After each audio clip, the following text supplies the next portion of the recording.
Welcome back to వీటీ updates YouTube channel. తెలంగాణలో ఉన్నటువంటి pension లబ్ధిదారులకు నమస్కారం అండి. మనకి తెలంగాణలో ఉన్నటువంటి గీత కార్మికులు, చేనేత కార్మికులు, బీడీ కార్మికులు, వృద్ధులు, వితంతువులు, అదేవిధంగా చేనేత కార్మికులు, మనకి ఏదైతే ఒంటరి మహిళలు, ఆసరా మరియు చేనేత పెన్షన్ లబ్ధిదారులకు 4,016 రూపాయలు, 6,016 రూపాయల కొత్త పెన్షన్ల కోసం తెలంగాణ రాష్ట్ర ప్రభుత్వం ఒక మంచి శుభవార్త చెప్పడం అయితే జరిగింది. ఇక ఆ మంచి శుభవార్త ఏంటో మనమైతే ఈ వీడియోలో అయితే తెలుసుకోవడానికి ప్రయత్నిద్దాం. ఇక అదేవిధంగా ఈ కొత్త పెన్షన్ల కోసం తెలంగాణ రాష్ట్ర ప్రభుత్వం పెన్షన్ లబ్ధిదారులకు భారీ శుభవార్త, మంచి శుభవార్త, అదేవిధంగా గ్రీన్ సిగ్నల్ అనేది ఇవ్వడం అయితే జరిగింది. సో అదేంటో మనమైతే ఈ వీడియోని అయితే తప్పకుండానైతే తెలుసుకోవడానికి అయితే ప్రయత్నిద్దామండి.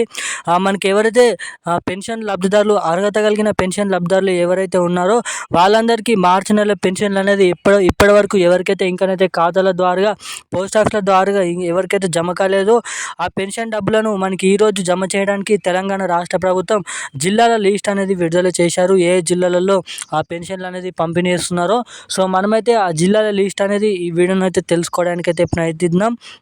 మనకి ఇందిరమ్మ ఇండ్లకు సంబంధించిన డబుల్ బెడ్రూమ్ L2 లిస్ట్ కూడా రావడం అయితే జరిగింది.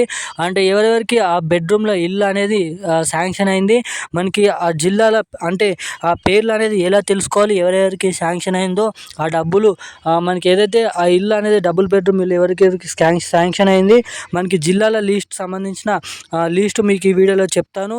దీంతో పాటుగా కొత్త పెన్షన్ల కోసం ఎవరైతే ఎప్పటి నుంచో ఎదురు చూస్తున్నారో వాళ్ళందరికీ తెలంగాణ రాష్ట్ర ప్రభుత్వం ఒక భారీ శుభవార్త కూడా చెప్పడం అయితే జరిగింది. సో అదేంటో మనమైతే ఈ వీడియోని అయితే తెలుసుకుందాము. సో ఇక దానికంటే ముందు ఈ వీడియోని చూస్తున్న ప్రతి ఒక్కరు కూడా వీడియోని లాస్ట్ వరకే చూడడానికి ప్రయత్నించండి. ఎక్కడ స్కిప్ చేయకుండా మీరు వీడియోని లాస్ట్ వరకు చూస్తే మీకు అప్డేట్ అనేది తప్పకుండా అయితే అర్థమవుతుంది.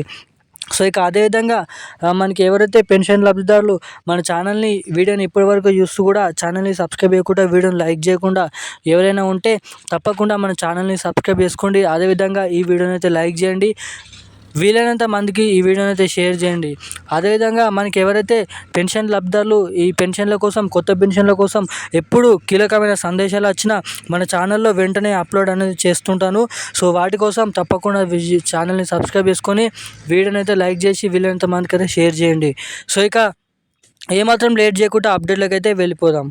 తెలంగాణలో ఉన్నటువంటి పెన్షన్ లబ్ధిదారులకు తెలంగాణ రాష్ట్ర ప్రభుత్వం మంచి శుభవార్త చెప్పడం అయితే జరిగింది. ఇక ఏదైతే సీఎం మనకి ఏదైతే కేసీఆర్ గారు ప్రభుత్వం ఉన్నప్పుడు మనకి తాము అధికారంలోకి వస్తే, సీఎం రేవంత్ రెడ్డి గారు ప్రభుత్వం అధికారంలోకి వస్తే కాంగ్రెస్ ప్రభుత్వం మనకి పెన్షన్ లబ్ధిదారుల ఖాతాలలో 4,016 రూపాయలు, 6,016 రూపాయలు ఇప్పటివరకు తీసుకుంటున్న వాటికంటే 2,000 రూపాయలు పెంచి కొత్త పెన్షన్లు అనేది పంపిణీ చేస్తామని ఎన్నికల హామీ మేనిఫెస్టోలో అయితే చెప్పడం అయితే జరిగింది. సో ఇక ఇప్పటివరకు ఇచ్చిన హామీని నెరవేర్చుకోవడానికి చాలా వరకే కసరత్తులు చేశారు. సో ఇక హామీని నెరవేర్చుకోలేకపోయారని అయితే మీరు ఇక్కడ తెలుసుకోవచ్చు. సో ఇక హామీని మళ్ళీ తిరిగి నెరవేర్చాలని తెలంగాణ రాష్ట్ర ప్రభుత్వం కసరత్తులు అనేది చేస్తుంది. సో ఇక ఈ కొత్త పెన్షన్లను మనకు జూన్ చివరి వారం నుంచి లేదంటే జూలై మొదటి వారం నుంచి ఈ కొత్త పెన్షన్లను పంపిణీ చేయాలని, డేట్ ఫిక్స్ చేయాలని అయితే చూస్తున్నారంట. సో ఇక దానిపైన మనకైతే డేట్ అనేది ఫిక్స్ చేసి అఫీషియల్ అప్డేట్ అనేది రావాల్సిగా అయితే ఉంది. సో ఇక మనకి మార్చి నెల పెన్షన్లు కూడా పంపిణీ చేస్తున్నారు. సో ఇక ఇప్పటివరకు అన్ని అర్హతలు ఉన్నప్పటికీ కూడా ఆ మార్చి నెల పెన్షన్లు మీ ఖాతాలో జమ కాకపోతే ఏం దిగులు పడద్దు. మనకి మే 2వ వారం వరకు ఈ పెన్షన్ల పంపిణీ అనేది కొనసాగుతుందని అయితే మీరు ఇక్కడ గమనించవచ్చు. సో ఇక మే 2వ తారీఖు వరకు ఈ పెన్షన్లు అనేది పంపిణీ చేస్తామని అయితే చెప్పడం అయితే జరిగింది. సో ఇక ఈరోజు ఎవరికైతే పెన్షన్ డబ్బులు జమ కాలేదో వాళ్ళందరికీ ఈ రోజు నుంచి ఆ పెన్షన్లు అనేది వేగంగా పంపిణీ చేస్తామని చెప్పడం అయితే జరిగింది. సో ఇక ఈరోజు ఉన్న అప్డేట్స్ అయితే ఇవి. Thank you guys.